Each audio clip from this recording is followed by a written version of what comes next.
दुआ करें कि बड़े मियाँ साहब ना वापस आ जाएं।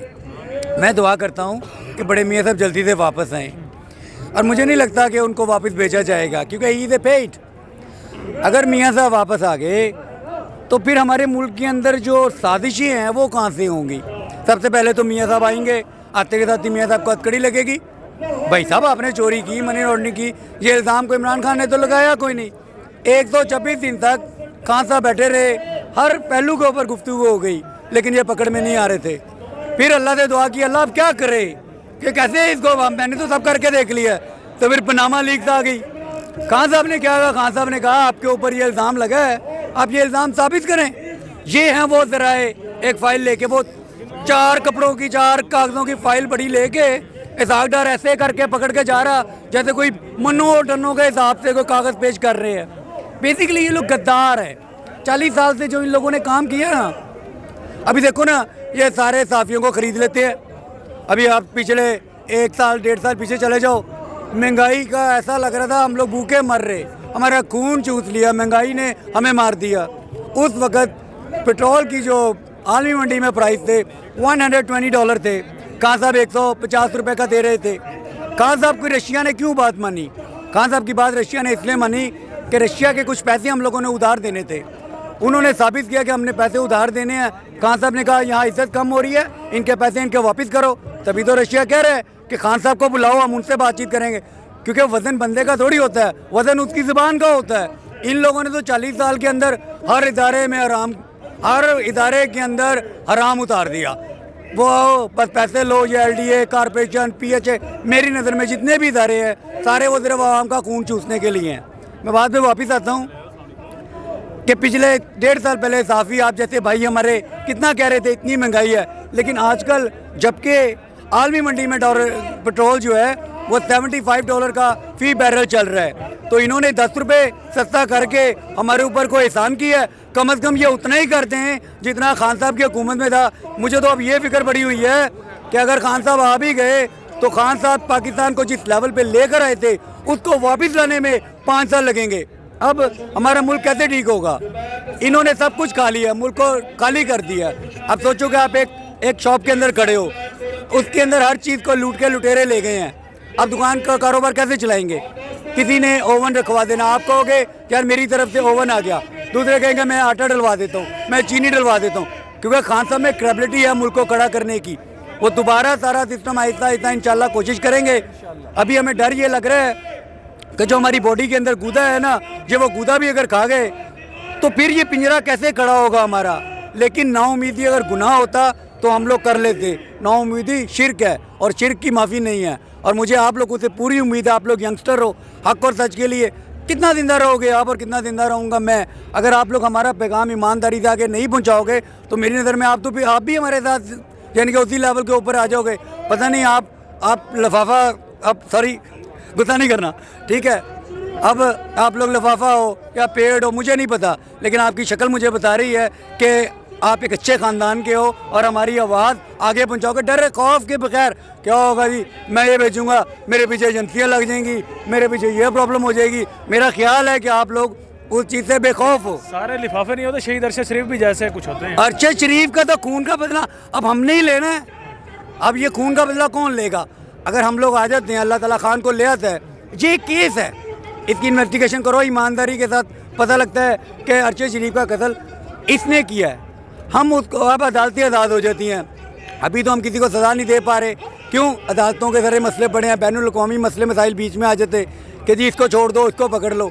अब अमेरिका के अंदर अदालतें अगर किसी मुजरिम को सज़ा देती हैं तो वो सज़ा पे इम्प्लीमेंट होती है। अगर यहाँ के मुजरिम को कोई सज़ा देने लगे, इम्प्लीमेंट करने की कोशिश करते हैं, तो अमेरिका बहादुर जो कि अपने आप को हम सबका बाप समझता है, हमारा बाप वो थोड़ी है, हमारा बाप तो है पाकिस्तान और हमारी माँ ये मिट्टी है, हम तो उसके साथ खड़े हैं। जो लीडर होता है वो कौम का बाप होता है और मुल्क आपकी माँ होती है। तो खान साहब के आने से पहले जितने भी सरबराह गुजरे, बाप गुजरे हैं, सब ने इस माँ को भेज दिया। एक ही लीडर आया अल्लाह ताला ने 70 साल की तकलीफ़ के बाद। कायद आज़म रहमतुल्लाह अलैह तो 48 के अंदर अल्लाह के पास चले गए थे। कायद आज़म ने मुल्क आज़ाद करवाया था, पर ये सिस्टम तो वैसे ही था ना। फिर 70 साल के बाद अल्लाह ताला ने हमें एक लीडर दिया है जो हमारे लिए लड़ रहा है। वो क्या बात कर रहा था तुम मदद मांगते हो इंडिया से, तुम मदद मांगते हो इसराइल से, तुम मदद मांगते हो अमेरिका से, और मैं मदद मांगता हूँ अल्लाह से। पीछे क्या रह जाता है आप मुझे बताएं, इसके अलावा कुछ रह जाता है? उसने उसका 70 साल की उम्र में गोलियां लगी हुई हैं, किसकी खातिर खाई? हमारी खातिर खाई। कहते हैं जी खुद ही गोलियां मरवा दी। तो ये अपने आप को खुद गोलियां क्यों नहीं मरवाते जो कहते हैं खान ने खुद गोलियां मरवा दी? और खान जैसे लीडर को तो ये सियासतदान है नवाज शरीफ जरदारी, वो ये आपस में बंदर बांट चल रही थी। 6 साल तेरे 6 साल मेरे, खाओ पियो मजे उड़ाओ। वो बैठा हुआ मुहाजिरों का लीडर बन के वहाँ बैठ गया, वो किला बना के, कोई पंजाबी का किला बना के बैठ गया, कोई सिंधी का, किसी ने कहा पंजाबी हो, किसी ने कहा सिंधी हो, कोई कहता है बलोची हो, कोई कहता है मेरे पठानो। कोई इन्होंने तो पागल हम सबको डिवाइड किया हुआ था। वो किसने कहा कि मेरे पाकिस्तानी हो कौम बन जाओ? वो इमरान खान ने बात की। तो खान जैसे लीडर तो सदियों में पैदा होते हैं। खां को कोई नाम शाम करने की ज़रूरत नहीं है, मेरी जैदाकार हो जाए, मुझे लोग जाने। अल्लाह ने इज़्ज़त दौलत शोहरत हर चीज़ उसे दी थी। लेकिन एक बात बता दूं, पाकिस्तान की हिस्ट्री में कायदे आज़म 47 के अंदर 80 में 48 के अंदर अल्लाह के पास चले गए, आज तक उनका नाम लिया जा रहा है। इसी तरह खां भी चाहता है कि पाकिस्तान की तारीख में, दुनिया की तारीख में मेरा नाम भी लिखा जाए। उसी ने कहा ना मैं तुम्हारे लिए लड़ूंगा। कैंसर अस्पताल बनाया खान साहब ने नहीं बनाया, हम लोगों ने बनाया। खान साहब ने कहा कि मेरी कौम एक अजीम कौम है। कैसे ये अजीम कौम है? How do we know that कि एक अजीम कौम है? वो आपके पास आया, आपने 10 रुपए दिए, वो आया उसने 10 दिए, मैंने भी कोई पैसे दिए थे। सब ने अवाम ने इकट्ठा कर करके ये नामुमकिन काम को मुमकिन किया। जब खान साहब ने देखा कि ये नामुमकिन काम को इस कौम ने मुमकिन करके दिखा दिया है, तो ये एक अजीम कौम है। और रियली हम लोग सारे भाई हैं, सिर्फ इन्होंने 40 साल से हम लोगों को अलहदा किया हुआ था। खां हमें इकट्ठा कर रहा है और इंशाल्लाह मुझे उम्मीद है कि बना के रहेंगे। क्या लगता है? इंशाअल्लाह ताला तब्दीली आएगी। खान साहब बड़ी मेहनत कर रहे हैं। और ये जो इतनी महंगाई हो गई है, पिछले 8 माह में पहले कभी इतनी महंगाई नहीं थी। लोगों का रोज़गार मुश्किल हो गया है, लोगों के घर के चूल्हे नहीं चलते, ना गैस आ रही है, और बिजली के बिल इतने ज़्यादा पिछले 7-8 माह में आ गया कि आप सोच नहीं सकते।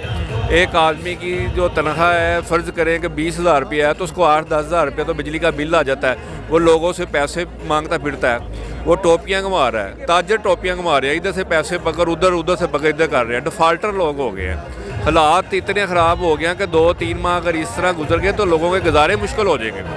बहुत मुश्किल आता है इस वक्त। बस अल्लाह खैर करे, इलेक्शन हो, मुल्क स्टेबली की तरफ चले, अल्लाह बेहतरी की तरफ चले, जो हो हमारे मुल्क के लिए अच्छा हो। इलेक्शन के बाद ये मामला आपको लगता है कि नॉर्मल हो जाएंगे, चाहे जो भी हुकूमत बनाए? इतनी जल्दी नहीं हालात ठीक होंगे, फिर भी काफ़ी टाइम लग जाएगा, 2-4 साल लग जाएंगे ठीक होते होते। 2-4 साल पाकिस्तानी अवाम वेट कर लेगी?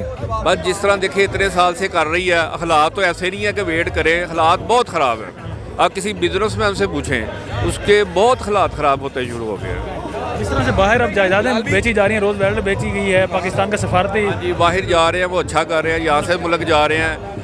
ऐसे मेरे कई जानने वाले हैं कि वो बेच बूझ के बाहर चले गए हैं, बड़े स्टेबल हो गए हैं। पाकिस्तान में अब ऐसा कुछ नहीं सिस्टम रह गया कि यहाँ हम सर्वाइव कर सकें। मैं खुद टैक्स कंसल्टर हूँ, मेरा तो इतने मुझे पैसे आ जाते हैं, सिस्टम लोगों के मसाइल होते हैं, लेकिन जब मैं उनके आगे से मसाइल देखता हूँ मैं खुद परेशान हो जाता हूँ कि लोगों के पास हमें देने के लिए, फ़ीसें देने के लिए पैसे नहीं रहते। बहुत हालात ख़राब हैं। जिसके पास पैसा है उसके पास बहुत ज़्यादा है, जिसके पास नहीं है उसके पास कुछ भी नहीं है। वो सफ़ेद पोश इंसान है लोग पाकिस्तान में ज़्यादातर। यानी अच्छा ये बता कि सबसे ज़्यादा मिडिल क्लास तबके को पिसने में किसका किरदार है? सबसे ज़्यादा जी बिजनेस क्लास में पिसने का ये हमारे सियासत, मिडिल क्लास फिस गई है, हमारे माशी हालात की वजह से फिसल गया, महंगाई की वजह से फिसल के रह गई है। कुछ इन्होंने इम्पोर्ट बंद कर दिए बाहर से, लोगों के कंटेनर रुके हुए हैं, करोड़ों के अरबों के कंटेनर हैं, लोगों का माल रुका हुआ है, उन्होंने कर्जे उठा के माल मंगवाया है, माल ये रिलीज़ नहीं कर रहे। जब तक इम्पोर्ट नहीं खुलेगी तो मसाइल कैसे हल होंगे? और लोगों को ड्यूटियाँ पे जुर्माना पड़ता जा रहा है।